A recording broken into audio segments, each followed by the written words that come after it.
Oh,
À son Excellence, Monsieur le Président de la République, chef de l'État, avec l'expression de nos hommages le plus déférents aux honorables présidents du Sénat et de l'Assemblée nationale de la République démocratique du Congo, à Monsieur le Premier ministre, chef du gouvernement, conformément aux dispositions de la Constitution de la République démocratique du Congo, dont ses articles 16, 13, 26, 27 et 30 qui stipulent qu'aucun Congolais ne peut, en matière d'éducation et d'accès aux fonctions publiques, ni à aucune éducation en matière faire l'objet d'une mesure discriminatoire à raison de sa religion, de son appartenance à une race, à une ethnie, à une tribu, d'une part, et d'autre part, la liberté de manifestation étant garantie, y compris le droit d'adresser individuellement ou collectivement une pétition à l'autorité politique. Et enfin, toute personne qui se trouve sur le territoire national a le droit d'y circuler librement et d'y fixer sa résidence, de la quitter et d'y revenir dans les conditions fixées par la loi. Se référant au texte précédent, nous, population congolaise, réunissant de toutes les tribus de la République démocratique du Congo, venions à travers ces mémos afin d'exprimer notre mécontentement à l'endroit de toutes les personnes impliquées de loin ou de près aux faits et gestes ayant occasionné la haine, la séparation et ou le rejet d'une tribu contre une autre pour des motifs machiavéliques, politiques et autres. En effet, face aux réalités patentes, nous, Congolais conscients et liés par le sentiment de vouloir vivre ensemble, légués par le Père fondateur, le martyr de l'unité de la nation congolaise, condamnons le silence que nous pouvons qualifier complice de la part de la classe politique congolaise, dont la plupart s'absentent de décrire les traitements inhumains, les rejets et les mépris dont sont victimes nos sœurs et frères qui sont acceptés d'aller vivre dans une autre province de la République.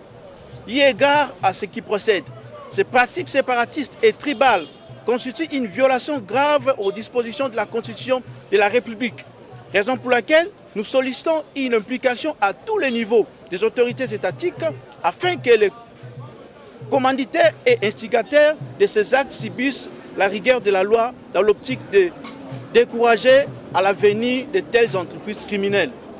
Afin, nous citoyens congolais réunis au sein de l'association Vision Fachi, profitons de cette manifestation patriotique et nationaliste pour condamner les actes du tribalisme et de la barbarie perpétrés par un groupe de gens sans éthique qui ont brûlé les banderoles et effigies portant l'image du président de la République dans un total silence de l'opinion tant nationale qu'internationale.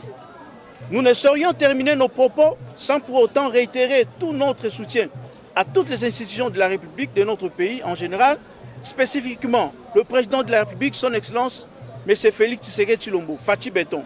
Affirmons que tout le peuple congolais est derrière lui et le Congo, notre cher beau pays, restera un et indivisible. Que vive la République démocratique du Congo, que vive le président de la République, Félix Tshisekedi Tshilombo, que vive la vision Fachi. Fait à Kinshasa le 18 avril 2022. Pour la vision Fachi, Jeko Beya Tshilenge, président national. Je vous remercie. Bon, ngai nazali moko na kati ya makambo ya chef de l'État commune ya nchi.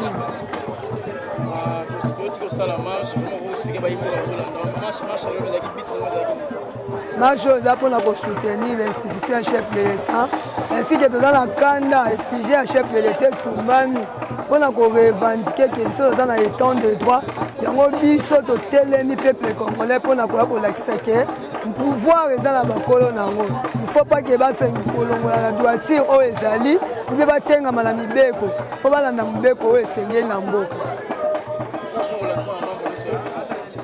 Message nazo lancé na mamambo ya nyonso ya Vision Fachi ainsi ke badi progrès oyo lelo tosangani lelo mpona kosoutenir bainstitution oyo courage toujours tolemba te na nsima mokonzi na biso tomeka kaka kosoutenir ye plus koleka lisusu oyo tosali lelo la plupart ke tokomonaka eloko ya mabe ezofigure tomeka toujours kotia makambo nyonso na alignement babi pouvoir eza le peuple d'abord.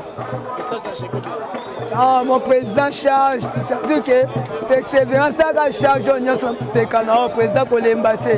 C'est-à-dire que ezala wana kaka po toujours mboka ezala toujours kozongisa ba règlement nango. Eza yo ndozo redresser ba ordre moko boye. Donc umela président po ezana eza monene koleka Congo. Bobanda na États-Unis, Congo eza bomoko, Kimbangu akufa pona mboka oyo, Tshisekedi akufi pona mboka oyo, et biso pe toza na nzela, toza pona mboka oyo. Et puis nazokebisa bande kwa Tchango quartier 3. Bana Tchango quartier 3 toza sabino soki boza vraiment ba congolais ba uta na bino baba no pona bino te. Totikeli bino quartier 3, eza mboka na yo, mboka ya Fayulu na Kabila. Babongisela bino quartier 3 et comme lokola Kingakati. Mais soki tozo souffrir kaka na bino elongo. Passion toza nango eza ya Kingakati wana. Passion toza nango lelo eza ya Kabila. Tshisekedi akuti mboka ya kokufa. Lelo tozo bunda mboka kende boso Kabila zonga. Kabila zonga. Kabila abandone kawana okendo tonga Kingakati. Abongisela bino yango. Bokodok. Tshisekedi akozala wana. Voyez bien que d'après tout, on est les Africains. Donc, on a un mandat moroté. Na deuxième mandat, on a vu que Badongolo Miss, na ba conseiller, na ba ministre. Bino nyo se bozo sala musala na vision chef de l'État. Voyez bien que mandat na bino komi na suka. Moi la mai na ebisi bino que boza lebele a kolanda biso parce que toza ba 100% congolaise, toza wana pona kopesa bino information zo uta na libele. Eza oya bino la Black d'Ivoire. Moi c'est mwindo aleki mungusu nelengi na opesa numéro na nga eza te po bo intimidenga. Po biso babangisaka biso te, biso nde to bangisaka. Bo benga po bo pesa biso makanisi ya benz 081 48 52 720. Na makambo babanda koloba. Siko ngala kokamwa. Siko YCG akitisi carte des dollars. Akomi identification ya ba cellule. Makambo aboya kokoloba te.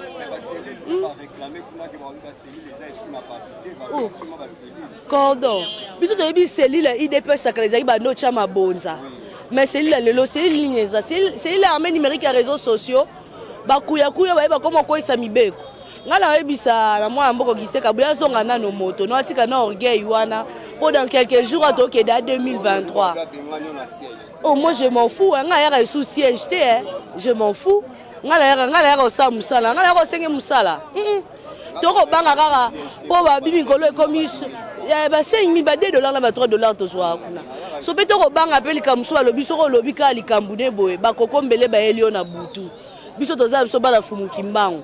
Tobi ko saba tu ba mettre ça selon les critiques parce que yemoko mukoba ko isaka jamais kabunda lobaka été naza la besoin bo critiquer nga pola sa musala. Mais 2 mois 3 mois ko ki critique te mbala moko akomi ko silika. En tout cas nga wana ko senga na Jekobe akende liboso. Akende pe liboso kanga mato vision fati vraiment mobilisation. OK. Oh 100 fois 200 fois to moni etambo lexique ba jeune ba olukande vision asika. Eh bah t'es que oh quand yo notala mbolanga na amber yo la na chambre climatisée non. Je lis vraiment qu'on lit vraiment la base pour Camille de 2023 et mon fils ngoko aloba ki discours ni chef d'état oya na on a 2023 et mama kama koto to ka kuna ba dia sa wa ba kuya oh télé mais la fils ngoko ba kuya parce que on a dit que non il faut que chef d'état il faut critiquer abila oui il faut critiquer ceux qui comme il faut que loba atoro yo kalelo honorable Molière à lobby ke bateki quand kokolo soki kani bateki wana gilo ando ateki kan to loba te komi Vandam City to loba te siko bato ba kozwa misala mukoloni biso bilengi to kozwa misala mikoni bande ona so mibali na so ba kozwa misala mukoni ba banque tondi ameke banque pesa ndani crédit sonyo so ba lobby kaka mabe bozui aboyaki na Trans Academia mokonza mboka ko inaugurer Trans Academia ti lelo mituka etambola te boye aboyeli biso OK place kuna soki déchet ngo balani soki kintoko balani bazo sala kuna awa lelo ministre ITPR Alexis Gaizé wa kolela ete ba entrepreneur ba nani ba entrepreneur a mindele ba yibi mbongo ba détourner mo ba ki ko escroquer mbongo na bureau soso IGF alobia lo balobi IGF a komi orgueil yo ministre wa ko escroquer mbongo ebele bongo ndenge ni 0 trou 32 millions de dollars depuis bima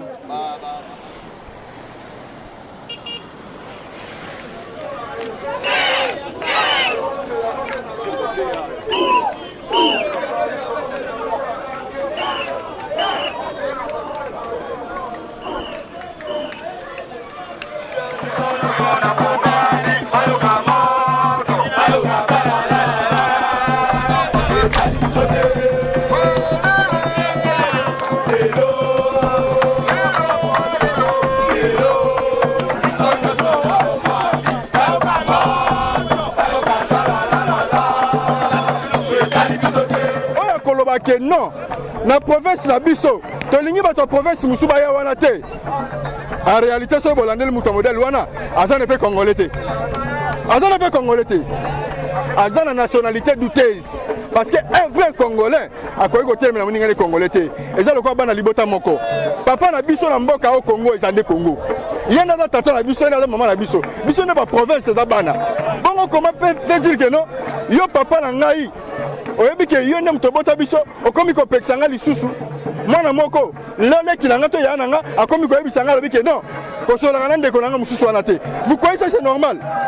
Et ça malamu te. Et loko bango bazolinga ba seme wana. Même Bible eza ko boya yango. Parce que Bible lobi ke même mutu oyo akoyina bandeko na ye ala kelema mabe. Oh bandeko na biso alingi ba seme wana eza ko luka ko kotisa sekele mabe na Congo. Mais to ko kwa yango te parce que même Maréchal Mobutu ayebaki na ko pacifier Congo pe ko unifier yango. Et lelo Félix Antoine Tshisekedi ayeli susu pona ko luka moya ko sala masoke Congo ezo na ka liboke moko. 2023 eza mosika te. Est-ce que bitumba oyo tata mo poser école soka poser candidature. Est-ce la partie wana bandeko biso ya Katanga a progressé pour poser la voie belé on depuis makamo to zali pour actuellement. Nous sommes en train de se préparer en conséquence toujours pour les élections. Et pour la biso na makambo tellement pour na midelo wa sikate. To banda ko préparer en utakala. La preuve on a eu moment en 2018 ndenge to renflier qui majorité. Oh ça il est comme la magistrature suprême. Et la preuve on a to se préparer pour 2023. Bande ko Katanga. Baza la problème ya tamu konze kolote. Il y a qu'un groupe spécule, il y a un individu seulement. Basangani, ba hypocrite, na ba scribe, na ba pharisien, na ba sadducéen. Bangonde ba tolobi que non, ba semer terreur, trouble la Katanga. Mais ils ont la volonté ba Katanga te. La preuve on a qui gouverneur à Katanga. Mwana mboka Jacques Kiabulu, a outé ko sangisa ba notable nyo sur Katanga. Pona ko yebisa bango nini? Nous devons rester unis, cohérents à l'égard de mon mboka Félix Antoine Tshisekedi, pena ko laksa bolingo na tout étendu à RDC. Pona nini ba tongaka routirai ya Katanga si Kasai. Batongaka ngo pona nini ba Sabino. Batongaka ngo pona ko permettre le déplacement ya ba Kasaïen vers Katanga. Et je vous dis avec toute une assurance, Katanga tongama na mboka et tongama na mbongo ya ba Katanga te. Teko et tongama na richesse ya Katanga te. Katanga tongama na richesse ya mboka na Équateur. Hein? Ngai so ba konga na nyokama ko kene ko Katanga ba FA pona ko luka ba tonga province ya Katanga. Est-ce que ba Katanga ba bungi yango? Mais lelo oyo luko ba toni na nkita ebele. Oyo tali ba matière première, ce n'est pas problème. Et ça vérité à Congo. Ba la kisabiso ka ke tozala bolingo po tozala tata moko bo, mama moko. Mais yeba ke ba Katanga bazali derrière mon mboka Félix Antoine Tshisekedi. Pour que ceci na ezali ke ayeba na kozongi sa sourire au kati minoko ba Congo man ko landisama na message na ye o apesa biso dira campagne na ya 2018. Comment tata mo konze kolo azali ko luka ko soigner diplomatie libande ya mboka. Kasi makambo azali ko leka na mboka na ye, azali ko faka s'impliquer personnellement pour ko kimia ndeko. Mwana mboka bitumbo ta mo konze kolo azo bundeza pona libanda mboka kakate. Aza ko bunda en interne et à l'extérieur. La preuve est en interne. Lelo oyo, grâce à la diplomatie, vous voyez comment est-ce que la situation est et combien un peu qu'on tient mal à l'aise dans le pays, nous sommes sous voisins. Lelo, grâce à la diplomatie, lelo binomo moni, lelo o baza ko tongela biso port ya munene ya au profet ya banana, o etikala ko sala matin depuis existence à Congo. Lelo, grâce à la diplomatie, tout le monde les relations collatérales bilatérales les ongi sur le plan économique entre RDC et le pays à Libanda. Donc je vous dis avec toute l'assurance que non, politiquement la mboka Félix Antoine Tshisekedi et ça wana pona ko zongi sa ba bonne relation dans les pays voisins, dans les pays extérieurs, oyo ezali moko ya bosenga ba Congo mani balingaki. Pe aluki asali maso pona ko pacifier Congo. Donc moni ke uta fa na pouvoir dans la difficulté mokote na o etali bo moko au kati ya ba Congolais.